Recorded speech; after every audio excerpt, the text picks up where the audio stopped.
दोस्तों नमस्कार। दोस्तों मैं विमल शाही आप सभी लोगों का अपने चैनल में स्वागत करता हूं और उम्मीद करता हूं कि आप लोग सब लोग स्वस्थ होंगे एवं मस्त होंगे। सभी राष्ट्रवादियों और सनातनियों से ये निवेदन रहेगा कि आप लोग मेरे चैनल को सब्सक्राइब कर लीजिए और वीडियो को लाइक एवं शेयर भी कीजिए। दोस्तों हम लोग बात करने जा रहे हैं बिहार विधानसभा चुनाव का जो आज काउंटिंग हुआ है, रिजल्ट आया है, उसके बारे में बात करने जा रहे हैं। फाइनली बिहार चुनाव आज संपन्न हो गया। रिजल्ट की घोषणा होते के साथ ही आज सुबह से बहुत गहमा गहमी थी। सुबह 8 बजे से ही वोटिंग का काउंटिंग जब से का काम शुरू हुआ है तब से बहुत गहमा गहमी थी और सभी को अपने अपने कैंडिडेट से उम्मीद भी रही होगी। लेकिन जनता ने जो अपना मत ईवीएम के थ्रू डाल दिया, उसकी आज गिनती का काम भी कंप्लीट हो गया और जनता ने जिसे वोट दिया है वही नेता चुना गया है। तो आप लोग सब लोगों ने इसका पूरा टीवी पर प्रसारण तो देखा ही होगा। एनडीए 200 प्लस सीट जीतकर अव्वल नंबर पर रही है और महाविजय इनको मिला है। और 201 में 90 के आसपास सीट सिर्फ और सिर्फ बीजेपी को मिला है और करीब 80 से 83 के बीच जेडीयू को सीट मिला है। करीब 22 सीट एलजेपी ने जीता है, रामविलास जो चिराग पासवान वाली पार्टी है। 4 सीटें हमने जीते और 4 सीटें उपेंद्र कुशवाहा की पार्टी ने भी जीती है। इस तरह मिला जुला के टोटल जो है 201 202 आ गया है। एक समय तो ऐसा लग रहा था कि 211 पार कर जाएगा, लेकिन कुछ सीटें कांग्रेस ने बहुत कम मार्जिन से जीत लिया। आरजेडी ने भी कई एक सीटें ऐसी हैं जो कम मार्जिन से लास्ट तक जीत लिया। तो मिला जुलाकर बिहार में जो इलेक्शन का शोर था, इतना दिन से जो कैंपेन चल रहा था, ये लोगों को समझाने का प्रयास किया जा रहा था, सच बोलकर झूठ बोलकर कि हम ये कर देंगे, हम वो कर देंगे, वोट चोरी होगा, ये होगा, एसआईआर होगा, वोट कटा है, नाम कटा है, ये कर दिया है, वो कर दिया है, सब पे आज पटाक्षेप हो गया। जनता ने अपना विश्वास वर्तमान में जो सरकार चल रही थी नीतीश कुमार के नेतृत्व में, उसी सरकार पर भरोसा दिखाया है। बहुत सारा पत्रकार को मैं ये कहते सुन रहा था कि 5% जो ज्यादा वोट हुआ है वो सरकार के अगेंस्ट में हुआ है। वो गलत थे। जो 5% एक्स्ट्रा वोट हुआ है, 7% एक्स्ट्रा वोट हुआ है, वो इसी सरकार को दोबारा वापस लाने के लिए हुआ है।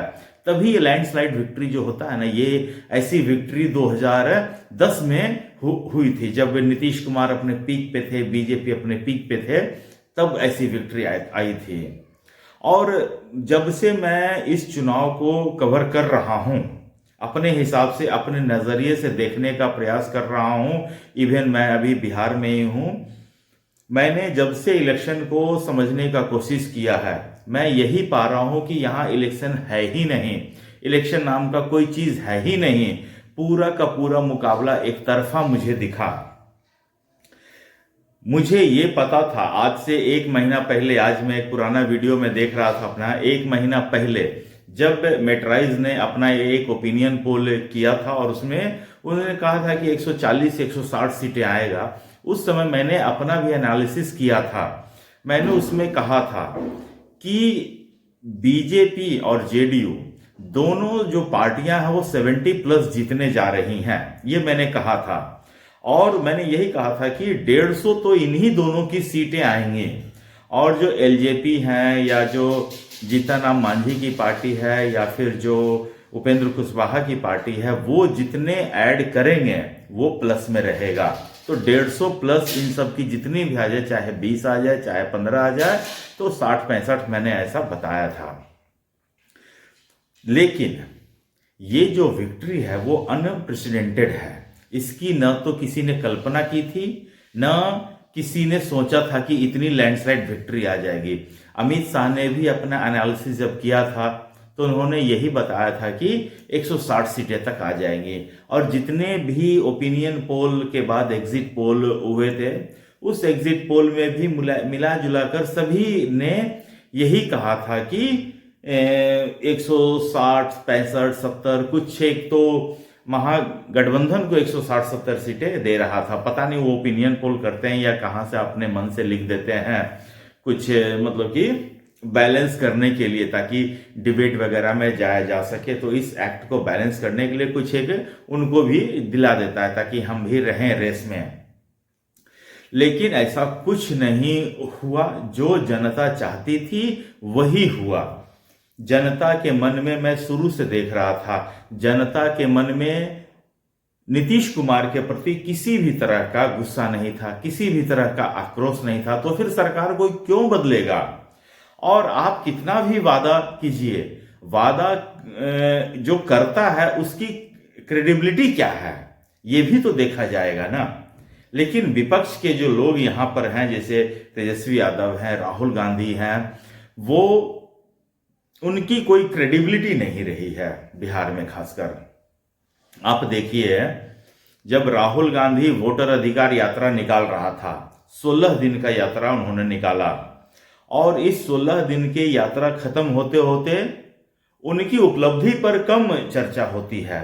चर्चा किस बात पे हुई कि उनके कार्यकर्ता ने मोदी की माता जी को गाली दे दिया। मैंने उसी दिन कह दिया था कि अब ये चुनाव महागठबंधन के हाथ से निकल चुका है। अब मैंने यही कहा था कि अब इस चुनाव में कुछ बचा नहीं है। नीतीश कुमार को सीधा मुख्यमंत्री पद का शपथ ले लेना चाहिए।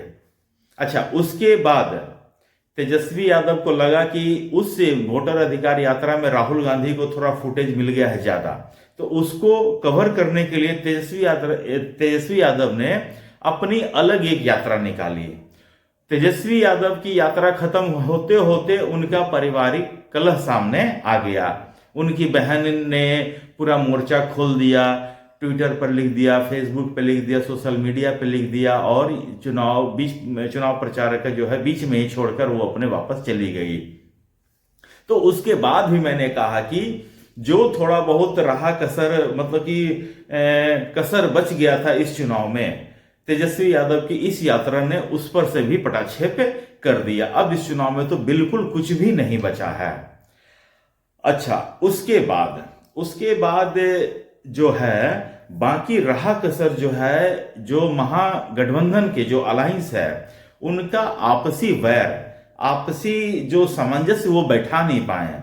ये एक बहुत बड़ी इस इलेक्शन का एक टेक अवे हो सकता है। मुझे नहीं लगता है कि आरजेडी जो है अपने माथे पर या कांधे पर कांग्रेस को क्यों ढो रही है। कांग्रेस को मुझे ये नहीं लगता कि वो आरजेडी के साथ अलायंस बनाकर क्यों जाना चाहता है। ओवैसी साहब ने एक बार फिर सिद्ध कर दिया है कि मुसलमानों के असल नेता वही हैं। उन्होंने ये चुनाव स्टार्ट होने से पहले ही आरजेडी से कहा था कि आप मुझे सिर्फ 6 सीटें दे दीजिए और अलायंस कर लीजिए, लेकिन तेजस्वी यादव ने उनकी बात नहीं मानी। तेजस्वी यादव को लगा कि ओवैसी को हम सीट नहीं दे सकते हैं। इस बार मुसलमान संभले हुए हैं और इस बार ओवैसी सर के ऊपर भरोसा नहीं करेंगे। लेकिन मुसलमानों ने फिर एक बार साबित किया कि वो ओवैसी सर के ही सही भक्त हैं। पिछले बार भी वो 5 सीट जीते थे, इस बार भी वो 6 सीट जीत गए हैं। तो सोचिए, ओवैसी सर 6 सीट जीते हैं और करीब 20 सीट पर आरजेडी को हरवाए हैं। ये इस इलेक्शन का टेक अवे है कि आप काम के आदमी के साथ अलायंस नहीं करते हैं और जो काम का नहीं है उसके साथ आप अलायंस किए बैठे हैं। इस इलेक्शन का और एक सबसे बड़ा मतलब कि फेलियर रहा है वीआईपी का, मुकेश सहनी का। मुकेश सहनी को लगता है कि हेलीकॉप्टर पर घूमने से जो मेजॉरिटी है उनको चिढ़ाकर, संतरा छील देने से, नवरात्रि में मछली खा लेने से वो बहुत बड़े हीरो बन जाएंगे। लेकिन ये चुनाव ने साबित कर दिया। सोचिए, मुकेश सहनी जो है शुरू से ही 60 सीट मांग रहे थे, 60 सीट विथ डिप्टी सीएम का पोस्ट। अंत में वो 15 सीट और डिप्टी सीएम के पोस्ट पर राजी हुए थे। उनकी सीट आई 0 नील बटे सन्नाटा। अब बन जाओ डिप्टी सीएम। मेरा पे अगर वीडियो जाकर आप देखेंगे पुराना 1-2 वीडियो, तो मैं उसे कहा था कि मुकेश सहनी किसी काम का नेता नहीं है। काम का नेता आप कब बनते हैं कि अगर आप सही आदमी के साथ सही संपर्क में हैं तो आप काम के आदमी बनते हैं। 2020 में मुकेश सहनी बीजेपी के साथ चुनाव लड़ा था। उन बीजेपी ने अपने खाते से उसको 11 सीटें दिया था और उसमें से वो 5 सीट जीत भी गया था। तो गलतफहमी किसी को भी हो सकती है, तो मुकेश सहनी को भी हुआ। तो मुकेश सहनी को लगा कि मेरे ही बदौलत बीजेपी जीती है, तो उसे भी गलतफहमी हो गया कि मेरी वैल्यू है, अगर हम मार्केट में उतर जाएं, चुनाव में उतर जाएं तो हम बहुत बड़ा कमाल कर सकते हैं। आप देख लीजिए, 0 पर आकर वो ठहर गए हैं, 0 सीट मिली है।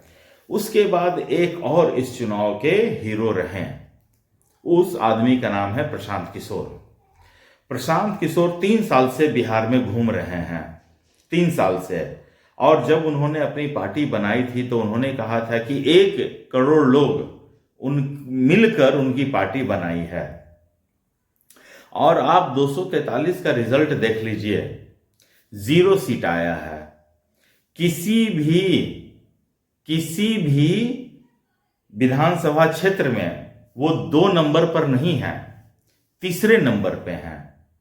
हर एक विधानसभा में तीसरे नंबर पे हैं। सोचिए, बिहार में 7.5 करोड़ टोटल वोटर हैं, उसमें से 60% वोट पोल हुआ है, मतलब 4.5 करोड़ 5 करोड़ वोट पोल हुआ है। उसमें से 1 करोड़ लोग जो हैं वो जन स्वराज के संस्थापक मेंबर ही थे।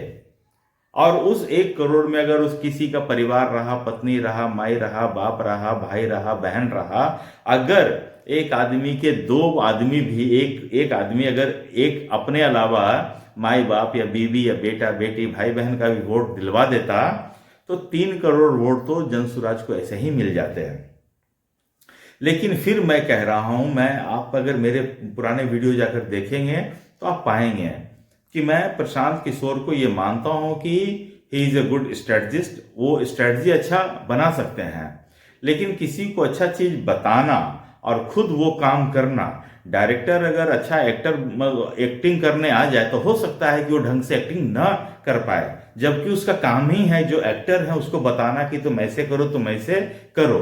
लेकिन अगर वो खुद एक्टर बनने आ जाए तो हो सकता है कि वो सक्सेसफुल ना हो। यही हाल हुआ प्रशांत किशोर का। और प्रशांत किशोर बातें तो अच्छी करते थे, लेकिन फिर बीच में जो प्रशांत किशोर अपने पाथ से जो डेविएट हुए, हिंदू मुसलमान ये सब जो करने लगे, ये प्रशांत किशोर का मतलब कि 0 सीट लाए हैं, उसका सबसे बड़ा कारण हो सकता है। और दूसरी बात ये भी मैं कह सकता हूं कि प्रशांत किशोर ओवर हाइप्ड हैं, ठीक है ना। वो जिस तरह से अरविंद केजरीवाल ने एक बार लोगों को बेवकूफ बनाकर सत्ता पा लिया, तो प्रशांत किशोर भी यही चाह रहे थे कि हम फिर से लोगों को बेवकूफ बना के सत्ता हासिल कर लें। लेकिन बिहार की जनता ने उनके ऊपर भरोसा नहीं किया। 1-2 कैंडिडेट थे जिन्हें मैं पर्सनली खुद चाहता था। कुम्हरार से केसी सिन्हा को मैं बहुत एडमायर करता हूं और मैं चाहता था कि कुम्हरार से केसी सिन्हा जीते, लेकिन मैं अंत में देख रहा था केसी सिन्हा तीसरे नंबर पर हैं, कहीं फाइट में ही नहीं था कोई भी कैंडिडेट है। तो खामखा प्रशांत किशोर हाइप बनाए हुए थे, टीवी पर इंटरव्यू दे रहे हैं, मीडिया पर इंटरव्यू दे रहे हैं कि हम इतना सीट जाएंगे, अर्श पे रहेंगे या फर्श पे रहेंगे, इतने सीट लाएंगे, ये कर देंगे। नीतीश कुमार के बारे में बड़ी बड़ी बातें करते थे कि 25 सीट से ज्यादा नहीं ले पाएंगे। तो प्रशांत किशोर को बहुत कुछ रिविजिट करने का जरूरत है। उनका जितना भी ज्ञानी मतलब कि थ्योरेटिकल चीज था, प्रैक्टिकल जब वो खुद किए तो वो सारा चीज फेल हो गया, तो उनको रिविजिट करने की जरूरत है।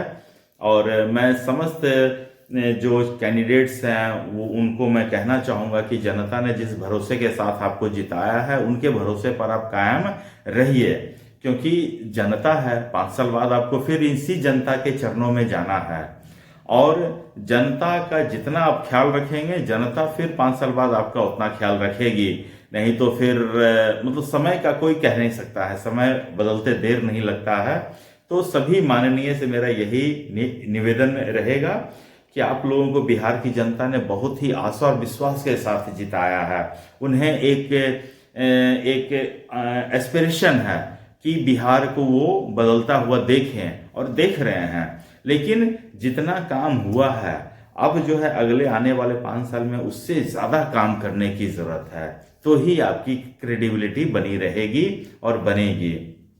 तो इसी उम्मीद के साथ सभी जो जीते हुए कैंडिडेट्स उनको बधाई देते हुए अपनी बात मैं यहाँ ख़त्म करता हूँ। और जितने भी लोग हैं सबसे कहना चाहूँगा कि आप लोग अपना ख्याल रखिए, स्वस्थ रहिए, मस्त रहिए। तब तक के लिए नमस्कार, बाय।